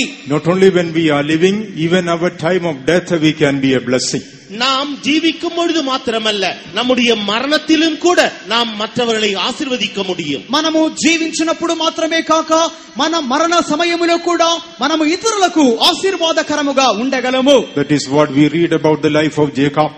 இங்கு யாக்கோபினுடைய ஜீவியத்திலே நாம் இதைத்தான் வாசிக்கின்றோம். యాకోబు జీవితములో ఈ కార్యముని మనము నేర్చుకొనుచున్నాము. He was stretching forth his hands to bless the sons of Joseph. யோசேப்பினுடைய குமாரரை ஆசீர்வதிக்கும்படியாக அவன் தன்னுடைய கரங்களை நீட்டுகின்றார். యోసేపు కుమారులను ఆశీర్వదించు నిమిత్తమై యాకోబు తన చేతులను చాపి ఉన్నాడు. In the book of Hebrews chapter 11 when we read, எபிரேயருக்கு எழுதின நிருபம் 11ஆம் அதிகாரத்தை நாம் வாசிக்கின்ற போது, హెబ్రీయులకు రాసిన పత్రిక 11వ అధ్యాయంలో మనం చదువుచున్నప్పుడు Hebrews 11:21 it is written, எபிரேயர் 11ஆம் அதிகாரம் 21வது வசனத்திலே எழுதப்பட்டிருக்கிறது. హెబ్రీయులకు రాసిన పత్రిక 11వ అధ్యాయము 21వ వాక్యములో, by faith Jacob when he was dying blessed both the sons of Joseph. விசுவாசத்தினாலே யாக்கோபு தன் மரண காலத்தில் யோசேப்பினுடைய குமாரர் இருவரையும் ஆசீர்வதித்து, విశ్వాసమును బట్టి యాకోబు అవసాన కాలమందు యోసేపు కుమారులలో ఒక్కొక్కని ఆశీర్వదించి, A person who is a blessing when he is alive, he will be a blessing even at the time of his death as well. ஒரு மனுஷன் அவன் ஜீவிய காலத்திலே அவன் ஆசீர்வாதம் உள்ளவனாக இருப்பான் என்றால், மரண நேரத்திலும் கூட மற்றவர்களை ஆசீர்வதிக்க கூடிய நிலவரத்தில் அவன் காணப்படுவான். ఒక మనుషుడు తాను జీవించు దినములలో ఆశీర్వాదకరముగా ఉండినట్లయితే అతని యొక్క మరణ సమయములో కూడా అతడు ఇతరులకు ఆశీర్వాదకరముగా ఉండగలడు. Wherever we are, let us be a blessing to others. நாம் எங்கிருந்தாலும் நாம் மற்றவர்களுக்கு ஆசீர்வாதமாக இருப்போமாக. మనము ఎక్కడ ఉన్నప్పటికీ ఇతరులకు ఆశీర్వాదకరముగా ఉందము. Not only when we are living, even at the time of our death, we can be a blessing to others. நாம் ஜீவிக்கும் பொழுது மாத்திரமல்ல, நம்முடைய மரண நேரத்திலேயும் கூட நாம் மற்றவர்களுக்கு ஆசீர்வாதமாக இருப்போம். మనము జీవించినప్పుడు మాత్రమే కాక మన యొక్క మరణ సమయములో కూడా మనము ఇతరులకు ఆశీర్వాదకరముగా ఉందము. Jesus was a blessing not only when he was living, even at the time of his death he was a blessing. இயேசு கிறிஸ்து அவர் ஜீவனோடு இருந்த காலத்தில் மாத்திரமல்ல, அவருடைய மரண நேரத்திலும் கூட அவர் மற்றவர்களுக்கு ஆசீர்வாதமாக இருந்தார். యేసుక్రీస్తు తాను జీవించిన దినములలో మాత్రమే కాక తన మరణ సమయములో కూడా ఆయన ఇతరులకు ఆశీర్వాదకరముగా ఉండి ఉన్నాడు. We read about Stephen in Acts of the Apostles chapter 7. He was a blessing when he was passing away from this world. அப்போஸ்தலர் நடபடிகள் 7ஆம் அதிகாரத்திலே ஸ்தேவானை குறித்து நாம் வாசிக்கின்றோம். அவன் இந்த உலகத்தை விட்டு கடந்து போகின்ற நேரத்திலேயும் கூட அவன் மற்றவர்களுக்கு ఆశీర్వాదமாக இருந்தார். అపోస్తల కార్యములు 7వ అధ్యాయంలో చదువుచున్నప్పుడు స్టెఫను తన యొక్క జీవితములో ఈ లోకము నుండి గతించిపోవుచున్న సమయములో కూడా అతడు ఇతరులను ఆశీర్వదించుచు గతించిపోయెను. Let us stretch forth our hands to bless others. மற்றவர்களை ஆசீர்வதிக்கும்படியாக நாம் நம்முடைய கரத்தை நீட்டுவோமாக. ఇతరులను ఆశీర్వదించు నిమిత్తమై మనము మన చేతులను చాపుదము. Praise be to God. தேவனுக்கு ஸ்தோத்திரம் உண்டாவதாக. దేవునికి స్తోత్రం కలుగును గాక. The sixth experience connected with the stretching forth of our hands. ஆறாவது அனுபவம் கரங்களை நீட்டுதல் என்கிற அனுபவமானது మన యొక్క చేతులను చాపుట అను దానితో సంబంధపడి ఉన్న ఆరవ అనుభవము. In order to receive healing from the presence of God. கர்த்தருடைய சன்னிதானத்திலே இருந்து சுகத்தை பெற்றுக்கொள்ளும்படியாக దేవుని సన్నిధానములో నుండి స్వస్థతను పొందుకొనున్నట్లుగా. In the Gospel of St. Mark chapter 3 when we read, mark எழுதின சுவிசேஷம் 3ஆம் அதிகாரத்தை நாம் திருப்புகின்ற போது మార్కు సువార్త 3వ అధ్యాయము వైపు మనం తిరిపినప్పుడు Mark 3 and verse 5, what do we read? Mark எழுதின சுவிசேஷம் 3ஆம் அதிகாரம் 5வது வசனத்திலே நாம் என்னத்தை வாசிக்கின்றோம்? మార్కు సువార్త 3వ అధ్యాయము 5వ వాక్యములో మనం ఏం చదువుచున్నాము? அவர்களுடைய இருதய கடினத்து நிமித்தம் அவர் விசனப்பட்டு கோபத்துடனே சுற்றிலும் இருந்தவர்களை பார்த்து அந்த மனுஷனை நோக்கி உன் கையை நீட்டு என்றார். அவன் நீட்டினான். அவன் கை மறு கையை போல சொஸ்தமாயிற்று. And when he had looked round about on them with anger, being grieved for the hardness of their hearts, he said unto the man, stretch forth thine hand. And he stretched it out, and his hand was restored whole as the other. Here we find that stretching forth of a hand is connected to the truth of divine healing. நம்முடைய கரங்களை நீட்டுதல் என்பது தெய்வீக சுக சத்தியத்தை அது குறிப்பிடுகிறது. మన చేతులను చాపుట అనునది దైవిక స్వస్థత ఉపదేశమునకు అది పోల్చబడుచున్నది. Jesus said to this man, stretch forth thine hand. இயேசு அந்த மனுஷனை நோக்கி உன் கையை நீட்டு என்றார். యేసు ఆ మనుషునితో నీ చెయ్యి చాపుము అంటున్నాడు. And he stretched his hand out.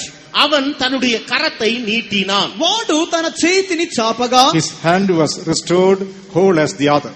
அவன் கை மறு கையை போல சொஸ்தமாயிற்று. ఇంకొక చెయ్యి వలె ఆ చెయ్యి బాగుపడెను. Tonight you could be sick and weak in your body. இந்த இரவிலே உன்னுடைய சரீரத்திலே வியாதிப்பட்டவராக பலவீனம் உள்ளவராக நீ காணப்படலாம். నీ యొక్క శరీరములో ఇప్పుడు నీవు వ్యాధిగ్రస్తుడవుగాను బలహీనుడవుగాను కనబడవచ్చును. The Lord is telling you to stretch forth your hand towards him.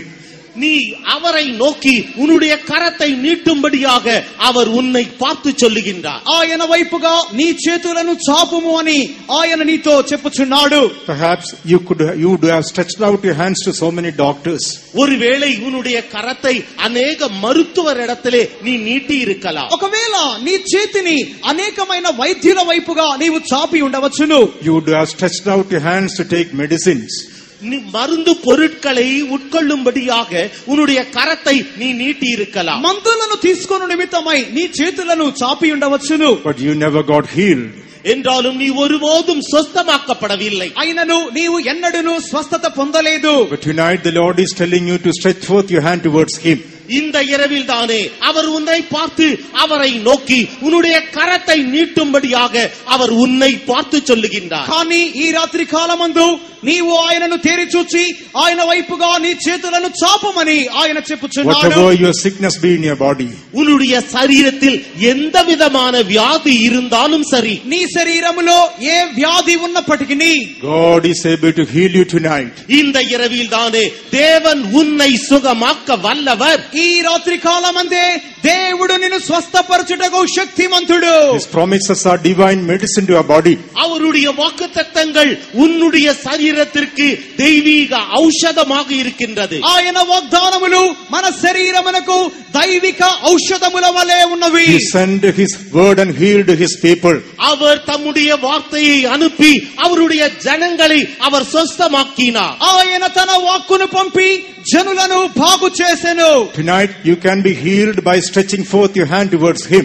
இந்த இரவில் தானே நீ அவரை நோக்கி உன்னுடைய கரத்தை நீட்டுவாய் என்றால் நீ முற்றிலுமாக குணமாக்கப்படுவாய். ఈ రాత్రి కాలమందు ఆయనను తేరి చూచి నీ చేతులను చాపినట్లయితే సంపూర్ణముగా నీవు బాగుపడుదువు. The last experience connected to stretching forth our hands, நம்முடைய கரங்களை நீட்டுதல் என்பதற்கான கடைசி அனுபவம் என்னவென்றால், మన చేతులను చాపుట అను కార్యమునకు చివరి అనుభవం ఏమిటి అన్నట్లయితే the key verse that we read, Psalm 143 and verse 6. நாம் வாசித்ததான முதல் வேத பகுதி 143ஆம் சங்கீதம் 6ஆம் வசனம். మనము చదువుకున్న మొదటి వాక్యము 143వ కీర్తన 6వ వాక్యము. I stretch forth my hands unto thee.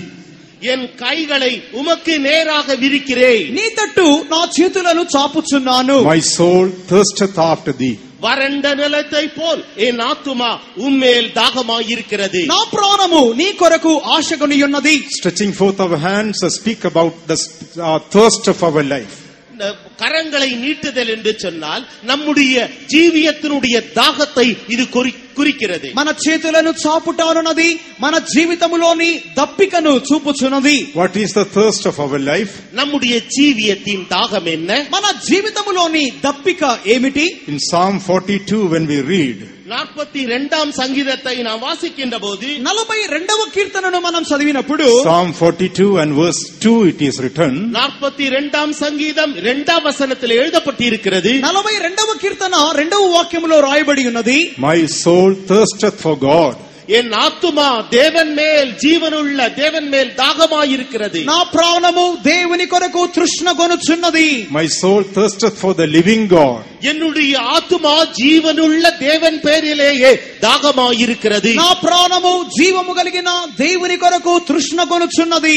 When shall I come and appear before God? நான் எப்பொழுது தேவனுடைய சந்நிதியில் வந்து நிற்பேன்? దేవుని సన్నిధికి నేను ఎప్పుడు వచ్చి చేరెదను? What is the thirst of our inner man? நம்முடைய உள்ளான மனுஷனின் தாகம் என்ன? మన అంతరంగ పురుషుని యొక్క దప్పిక ఏ రీతిగా ఉన్నది? To appear before the living God, the creator God. சிருஷ்டிகர்த்தர் జీవనుள்ள దేవునికి మున్பாக நாம் போய் நிற்பது. సృష్టికర్త అయిన జీవము కలిగిన దేవుని ఎదుట మనము వెళ్లి నిలబడుట. This is the thirst of our inner man. இது நம்முடைய உள்ளான மனுஷனின் தாகமா இருக்கிறது. ఇది మన అంతరంగ పురుషుని యొక్క తృష్ణగా ఉన్నది. This is the thirst of our soul. இது நம்முடைய ஆத்துமாவின் தாகமாக இருக்கிறது. ఇది మన ప్రాణము యొక్క దాహముగా ఉన్నది. When shall I come and appear before my God? நான் எப்பொழுது என்னுடைய தேவனாகிய கர்த்தருக்கு முன்பாக நிற்பேன்? నేను ఎప్పుడు దేవుని ఎదుట నిలబడెదను? When are we going to come and appear before our God? நாம் நம்முடைய தேவனாகிய கர்த்தருக்கு முன்பாக நாம் நிற்கும்போது, మనము దేవుని యొక్క మన దేవుని ఎదుట మనం నిలబడుచున్నప్పుడు, when are we going to come and appear before our God? நாம் எப்பொழுது நம்முடைய தேவனாகிய கர்த்தருக்கு முன்பாக நிற்க போகிறோம்? మనము ఎప్పుడు మన దేవుని ఎదుట నిలబడబోచున్నాము? Whenever Jesus comes in glory. நம்முடைய கர்த்தராகிய இயேசு கிறிஸ்து மகிமையிலே வெளிப்படுகின்ற போது, మన ప్రభు అయిన యేసుక్రీస్తు మహిమలో ప్రత్యక్షమైనప్పుడు, whenever Jesus comes in glory, we shall also appear with him. நம்முடைய கர்த்தராகிய இயேசு கிறிஸ்து மகிமையிலே வெளிப்படுகின்ற பொழுது நாமும் அவரோடு கூட காணப்படுவோம். మన ప్రభు అయిన యేసుక్రీస్తు మహిమలో ప్రత్యక్షమైనప్పుడు మనము ఆయనతో పాటు కనబడుదము. When he shall appear, we shall be like him. அவர் வெளிப்படும் பொழுது நாம் அவரை போலவே காணப்படுவோம். ఆయన ప్రత్యక్షమైనప్పుడు మనము ఆయనను పోలి ఉందము. Nothing in this world can quench the thirst of our soul. நம்முடைய ஆத்துமாவின் தாகத்தை இந்த உலகத்தில் உள்ள ஒன்றாகிலும் அது தணிக்காது. మన ప్రాణం యొక్క తృష్ణను ఈ లోకములో ఏదియూ తీర్చలేదు. We go from strength to strength and we all appear before him in Zion, says the word of God. நாம் பலத்தின் மேல் பலன் அடைந்து சீயோனிலே தேவனுடைய சந்நிதியிலே நாம் அவருக்கு முன்பாக நிற்போம் என்று தேவனுடைய வசனம் சொல்லுகிறது. మనము బలాభివృద్ధి నందుచు దేవునితో సియోనులో కనబడుదము అని వాక్యము చెప్పుచున్నది. Only when we reach the city of New Jerusalem and Zion, our thirst will be quenched. புதிய எருசலேம் சீயோனிலே நாம் போய் சேருகின்ற பொழுது மாத்திரமே நம்முடைய தாகம் தீர்க்கப்படும். నూతన యెరూషలేము సియోనులోకి వెళ్లి మనం చేరినప్పుడు మాత్రమే మన ప్రాణము యొక్క దాహము I తీర్చబడుచున్నది. stretch forth my hands unto thee.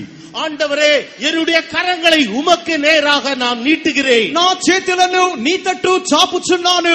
Dear child of God, what are you thirsting for in this world? பிரியமான தேவனுடைய பிள்ளையே, இந்த உலகத்திலே எதற்காக நீ தாகம் கொண்டிருக்கிறாய்? ప్రియమైన దేవుని బిడ్డ, ఈ లోకములో నీవు దేని కొరకై తృష్ణ కొనుచున్నావు? Are you thirsting for the coming of the Lord? கர்த்தருடைய வருகை குறித்ததான தாகம் உனக்குள் இருக்கிறதா? ప్రభువు రాకడను గూర్చిన తృష్ణ నీలో కనపడుచున్నదా? Are you thirsting to be found in New Jerusalem and Zion? புதிய எருசலேமிலும் சீயோனிலும் காணப்படும்படியான தாகம் உனக்குள் இருக்கிறதா? నూతన యెరూషలేము సియోనులో కనపడవలెను అనే దప్పిక నీలో కనపడుచున్నదా? This world cannot quench your thirst. இந்த உலகமானது உன்னுடைய தாகத்தை ஒருபோதும் தீர்க்காது. ఈ లోకము నీ దాహమును ఏనాడును తీర్చలేదు.